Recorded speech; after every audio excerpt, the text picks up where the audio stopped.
Kisah tentang kebangkitan itu bukan kisah yang mudah diterima.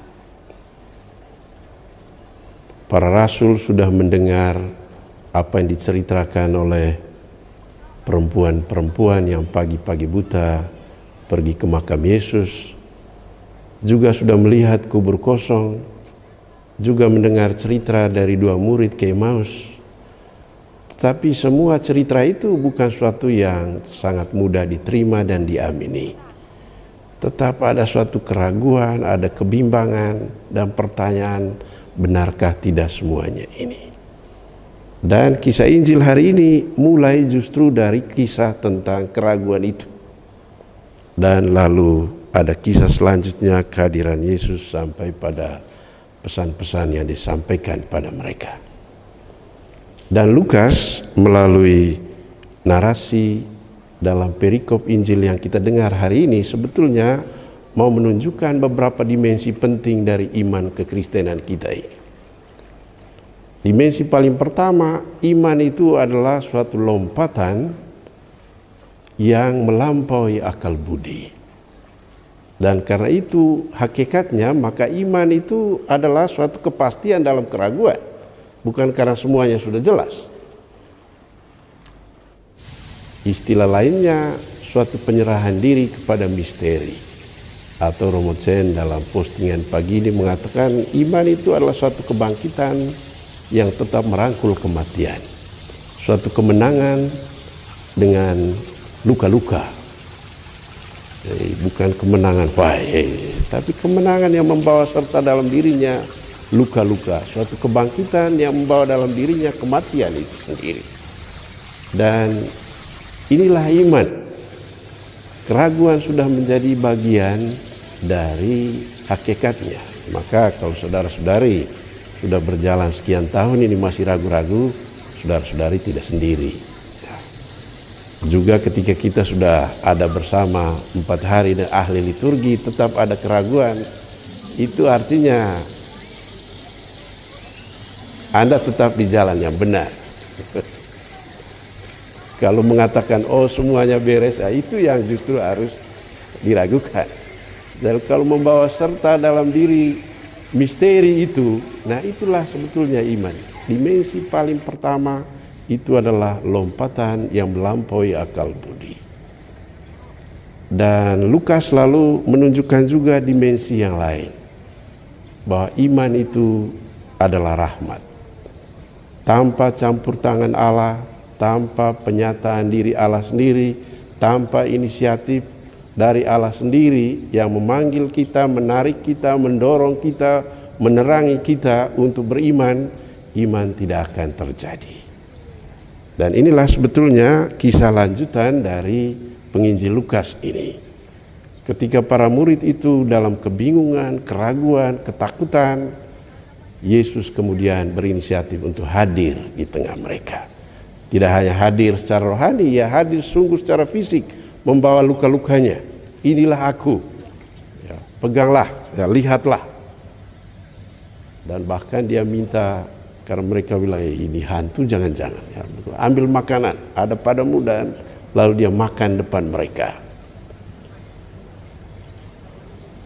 Iman selalu mengandaikan rahmat ini. Iman mengandaikan bahwa Tuhan sendiri berkarya. Tuhan sendiri menarik kita. Dan sebetulnya dalam kehidupan gereja, kehadiran Kristus secara fisik, secara rohani itu sebetulnya sangat nyata. Untuk pengalaman para murid, ya, kehadiran Yesus yang sangat nyata itu sebetulnya mereka sudah alami dalam Ekaristi. Peristiwa penetapan Ekaristi pada perjamuan malam terakhir menjadi terang benderang bagi mereka ketika mereka melihat sendiri tubuh itu yang diserahkan dan menumpahkan darahnya di atas kayu salib. Dan maka bagi para murid gereja perdana, kehadiran Ekaristis itu adalah kehadiran yang sungguh nyata, yang bisa diraba, bisa dirasakan, bahkan bisa dimakan dari Dia yang bangkit itu. Dan ketika mereka merayakan Ekaristi, Mereka bertemu dengan dia, mereka percaya dia adil. Oke, ini dalam perjalanan sejarah ini panjang sekali ceritanya, perdebatannya, pergumulannya, tapi kemudian itu ditetapkan sebagai sungguh kehadiran real Yesus Kristus. Baru tahun 1250-an itu dinyatakan dogma tentang transubstansi, perubahan zat tanpa perubahan bentuk itu, dan ini menjadi iman gereja, tradisi gereja. Oke, pada waktu itu ditetapkan, banyak keraguan, bahkan banyak profesor, ahli, ekseget yang mengatakan itu tidak benar, tidak mungkin.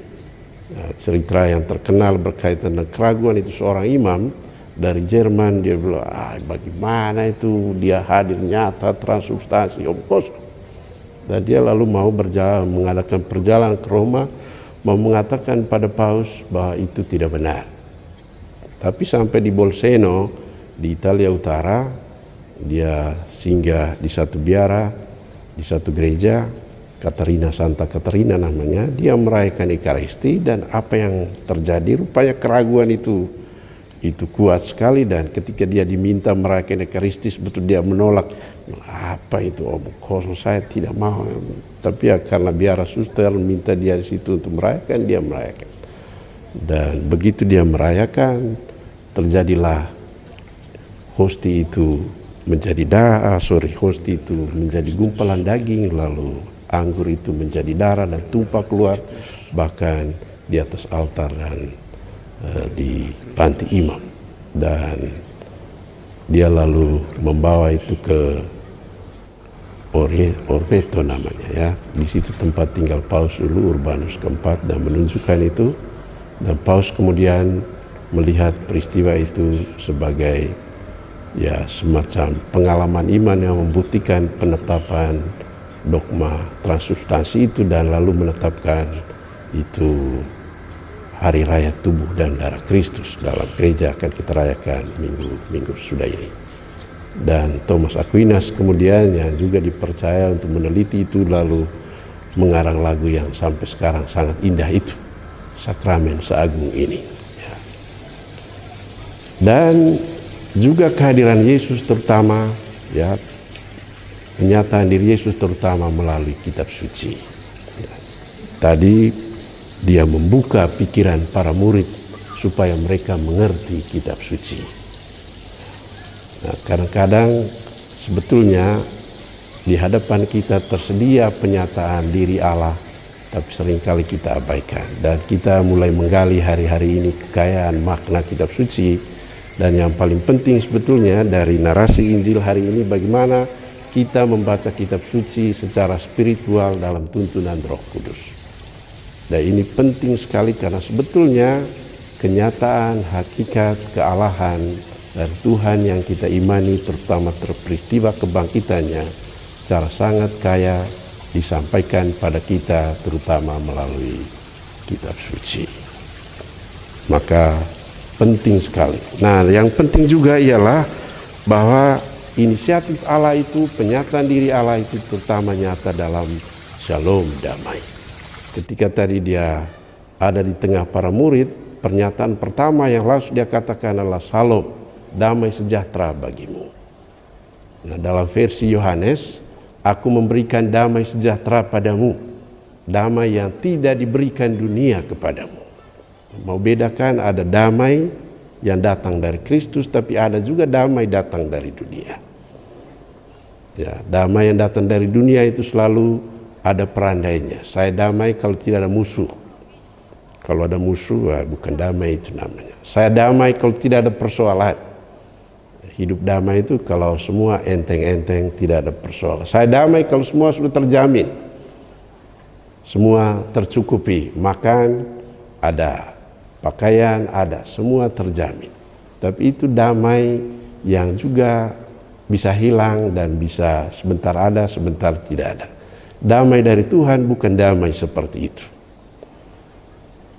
Damai itu bukan tanpa persoalan. Ya. Saya kira hidup kita ini bukan tanpa persoalan. Menjadi imam juga saya kira tidak semuanya baik-baik saja. Pergumulan bahkan banyak sekali. dengan tugas-tugas Romo Sen ini yang paling pusing saya kira di antara kami ini. Tidak kurang yang lain juga. Ya. Tapi bagaimana kita tetap ada kedamaian karena kita percaya ini tetap pantas dihidupi, pantas dijalani, pantas diperjuangkan. Sama juga kehidupan suami istri saya kira bukan tanpa persoalan, tanpa kekurangan, tanpa pencobaan, tanpa kegagalan juga. Ya. Saya tidak tahu ini Pak Tommy ini menyebalkan juga ini ya, Ibu Agi ya. Ya.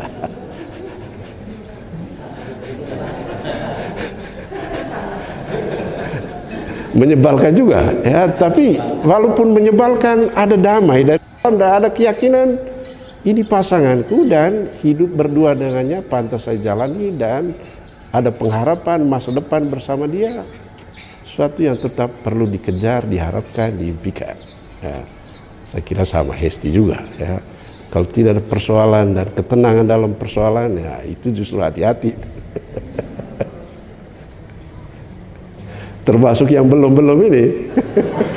Jangan kau pikir hidup menikah ini nanti tanpa persoalan, tanpa tantangan, pergumulan, tanpa yang menyebalkan. Tapi bahwa kalau kita merasa dalam sekian peristiwa itu ada kedamaian, itu damai sejahtera. Dalam setiap kegelapan, kita tetap yakin bahwa ini yang pantas dijalani, pantas saya kejar, pantas saya bangun. Dengan seluruh ketidaksempurnaan saya, itu damai bukan datang dari luar, tapi dari dalam. Dan Tuhan sebetulnya menyertai kita selalu dengan damai seperti itu. Dan damai ini yang membuat kita sanggup bangun lagi ketika gagal. Damai ini yang membuat kita sanggup mengampuni ketika kita dikhianati, disalah mengerti, dan lain sebagainya. Dan dimensi ketiga dari iman yang disampaikan oleh Lukas pada kita, bahwa iman itu berdimensi publik. Iman itu bukan untuk diri sendiri. Iman itu bukan untuk senang saya sendiri. Dan karena itu iman harus disaksikan. Ya, pesan Romo Sen dalam itu WA hari ini, ya, dalam media sosial, Tuhan membutuhkan tanganmu sekarang ini untuk berkarya bagi pendamaian dunia. Membutuhkan kakimu untuk pergi berjalan, mewartakan keselamatan yang datang darinya. Dan dengan ini kita sebenarnya mau terlibat menjadi manusia Paskah, tidak hanya untuk diri kita sendiri, tapi juga untuk orang lain.